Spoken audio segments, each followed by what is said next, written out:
a 1966 Dodge Coronet with the king of Chrysler V8s.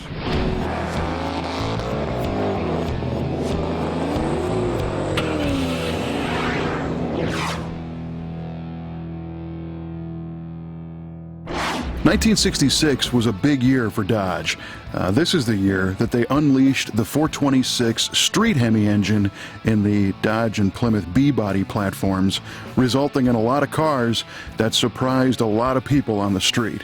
Now, the 426 Hemi initially appeared as a race-only engine in the earlier 60s, and it was very, very successful in NASCAR and in drag racing, but it was a race-only engine. It was high compression, it was very temperamental, not something you want to install in your daily driver. So they wanted to sell an engine on the street that was a little more friendly to the driver, and that was the birth of the Street Hemi, which essentially was the same 426 cubic inch engine with a little bit lesser of a compression ratio. It was down to 10 1/4 from over 12 to 1, a different intake system, exhaust manifolds, slightly different camshaft profile. It was still very, very powerful. It made 425 horsepower and 490 foot-pounds of torque, but in a much more manageable package. And this engine debuted in the B-body, which is what you see here today in this 1966 Dodge Coronet 440.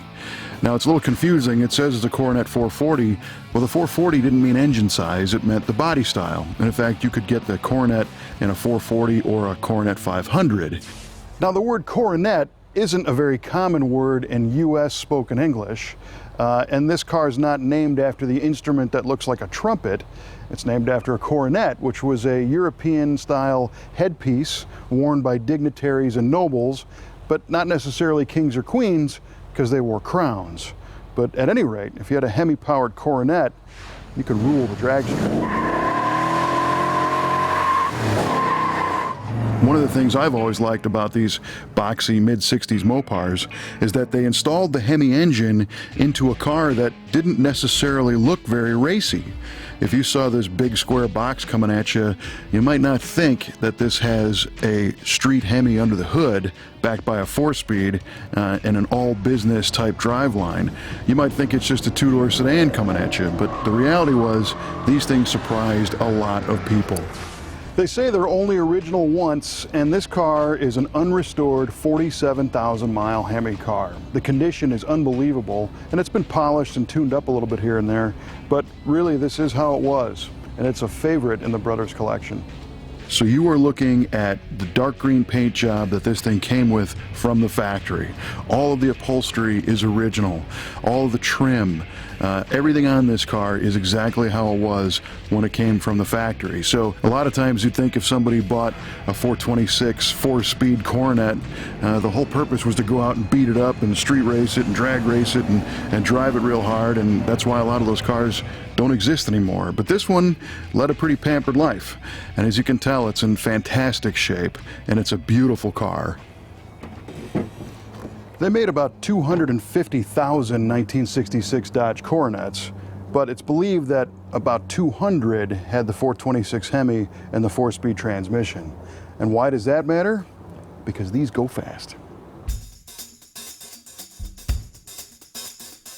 And the styling on these Coronets is really pretty unique. It's a very boxy car, but it's got an aggressive look at the same time. The nose has a squared off grille with the 4 individual headlights and a vertical divider bar in the middle to kind of take a little bit of the size out. The rear of the car has a big rectangular piece of trim that surrounds the slightly angled taillights, but again, it's all very squared off and very clean mid-60s styling. One of the neater features is the roofline. This car has a very elegant rear pillar design. The rear window is laid forward almost like a fastback, but not entirely.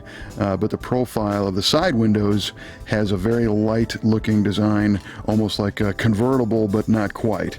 And of course, the car has the very long coved side panels, starting at the fenders, going down the doors, and then they bow out on the quarter panels with the classic Coke bottle shape, which kind of gives this car a forward moving appearance even when it's standing still.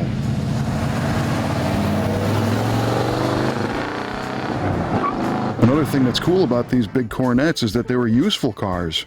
You could buy one of these and pile your whole family in the thing, put all your luggage in the trunk, and go for a cross-country drive, you know, a big family vacation if you wanted.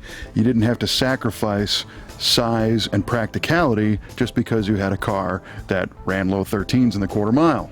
And speaking of performance, there was a story back in Hot Rod magazine from 1966 that showed the very first street Hemi Coronet landed on the West Coast, and those guys at Hot Rod got a chance to play with it. And they had Doug Thorley whip up a set of headers and took it over to Dyno Don Nicholson's shop for some dyno tuning, where Nicholson found that this thing put over 300 horsepower to the wheels, which was higher than any stock engine car that they had ever tested, verifying that this thing was really going to be a high-performance machine. So the Street Hemi was a very highly anticipated engine, and today, the people that know what these cars are really look at them as something cool, and those who don't know what they are just kind of dismiss them as a boxy 60s two-door car.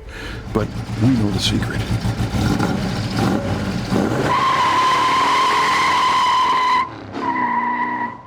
So do you like your muscle cars subtle and sneaky, or bright and flashy with stripes and wings? Leave your comments on our Facebook page. We might even read them on our next viewer mail episode. But until then, keep your foot to the floor, and we'll see you next time on Muscle Car of the Week.